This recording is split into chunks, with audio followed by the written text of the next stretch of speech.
NFL Weekly Throwdown, Week 15, but we're not going to skip past Week 14 because, ladies and gentlemen, we just came off of an epic week. Vinny and I both. Mr. Ursay. Love to see it. Love to see it. Pitbull's in. Gandolfini from the grave. And we're looking at positive vibes only coming into Week 15. Let's keep it rolling, Vinny. Let's do this. Bada boom, bada bing.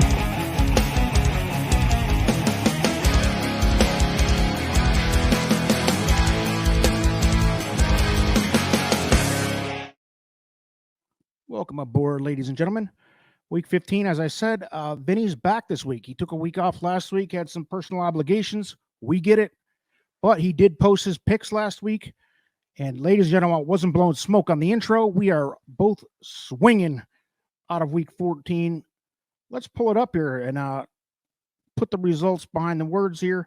I won 11-3, my best week of the year. Coming off of a couple weeks ago, I had my worst week of the year in Week 13, I believe. So Vinny went 5-1, baby. And if you question any of these numbers, just watch last week's show. And Vinny posted in the comments, it's time stamped, baby. We're not lying. Nobody's here to bullshit you. We're trying to win, bringing some picks to the people, and we're doing good, man. Like I'm at plus 890 for the year based on a $100 standard bet, 54.7 overall percentage, and Vinny is hitting at a 62.7, plus 1450 on a much smaller sample size. So, I mean, what are you going to do, Vinny? Welcome in, man. How are you feeling coming off of this? And how are you feeling at 62.7? Can you keep this rolling? I don't know. I mean, I feel like the Broncos' little run here that they've had the last 6 weeks has really really saved me. I just keep betting Denver on the spread. They keep making them dogs. I think there's a few teams like that. There's a few teams that if you're riding the wave, like the Cowboys too. I mean, there's a couple others. And the Giants. The Giants have been like at least like almost a touchdown dog the last like month. And like even the games that like they're I think they're 3-4 in their last 4 games, and even the game they lost was by 3 points. Like they're just covering. I hate to say it, fading the Lions, it's my team, but the fading the Lions has been another secret to success. I know it's winning for me, reluctantly, because again, I bet without emotion. So let's jump right in, Vinny. We have the Vikings 7-6, the Bengals 7-6, and we've had a little bit of Browning starting to look like he might be able to play a little bit, and Dobbs has regressed and looks like he can't play at all now all of a sudden. I don't have any lines on the screen here, but I do have it at Cincy -3.5, and the over-under I have at 39.5. I don't know where you're at with those lines. But what are you doing with this? I got the same thing. I'm not touching it. Browning looks good. Browning looks good. If I had to take a team here, I think Cincinnati probably gets the job done here. They got Nick Mullen, I believe, is starting at quarterback now for the Vikings. I don't know how you can touch the Vikings. Dobbs? Oh yeah, they benched him midway through last game. Yeah, but I thought he might start again. I don't know.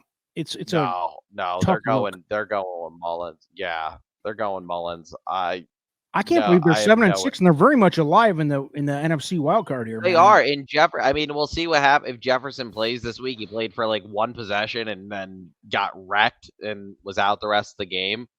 So that was bad for Jefferson. But yeah, I think Cincinnati wins this game, but I have no interest in trying to play this spread or anything like that. I think this could be another ugly game. Yeah, I have Cincinnati winning by like 3 or 4, and my totals are right on par here with Vegas. I have it at 40, so no thanks on this game. You got numbers all over the place. Another pair of 7-6 teams. It's funny, man. There's so many of these middle-of-the-road teams that are in the playoff hunt, and it's make or break time with 4 games left. 7-6. I mean, these last 4 teams we just talked about, a couple of these teams are going to make the playoffs, sadly. Pittsburgh at 7-6, going into Indy. We have this spread at Pittsburgh getting 2.5. Over-under is 42. Is that what you have? Yep. What are you doing here? I'll be honest. 3 games in a row? Yeah, these first 3. Pittsburgh's lost 2 games in a row, and the 2 games in their last like 4 game days to teams with 2 wins. Like I don't know how you can play them, and the Colts haven't looked great either. No, this Like is another one, man.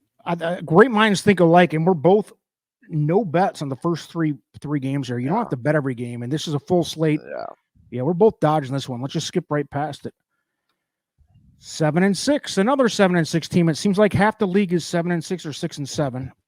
Denver going into the waffling Detroit Lions, who at one point looked really good and have now started a downward trend, and nobody's hotter than Denver, maybe. I mean, there's only a couple teams hotter than them. They were a punching bag for us early in the season. I still hate Russell Wilson. What are you doing here? We have, what do we have? 4.5. Denver getting 4.5 and 46.5. What say you? I'm taking Denver at 4.5. Even if they lose, I feel like it's a close game. Their defense is good enough to keep them in games. Russ hasn't looked half bad, especially in this little stretch. I can definitely, even if they lose, I can see them losing 20-17 or something like that. I think they cover this 4.5. Me too, and it's a green light special for me, baby. It's the first green lighter of the week, and like I said, we're riding on some hot. You mentioned a team or two before we started here. Denver being one of them has been hot, and the Lions have been regressing. Defense sucks, man. I mean, their offense has been pretty good, except for turnovers. But yeah, man, 4.5 is a big number, and the Lions like drama lately. It seems like they're always in a close game. Like you said, even if the Lions win this, which I hope they will, as a Lions fan, I think it's going to be a nail biter. The 4.5 is too many points. And over under, I agreed with wholeheartedly. I had this game at 23-23 on my capping tool, so it wouldn't even pick a winner. It's it's pretty much dead even, meaning that Denver's a better team on an even a non-home field advantage situation, a neutral site. Denver's actually trending upward and beating them. So yeah, we both like the Broncos to cover here. Good.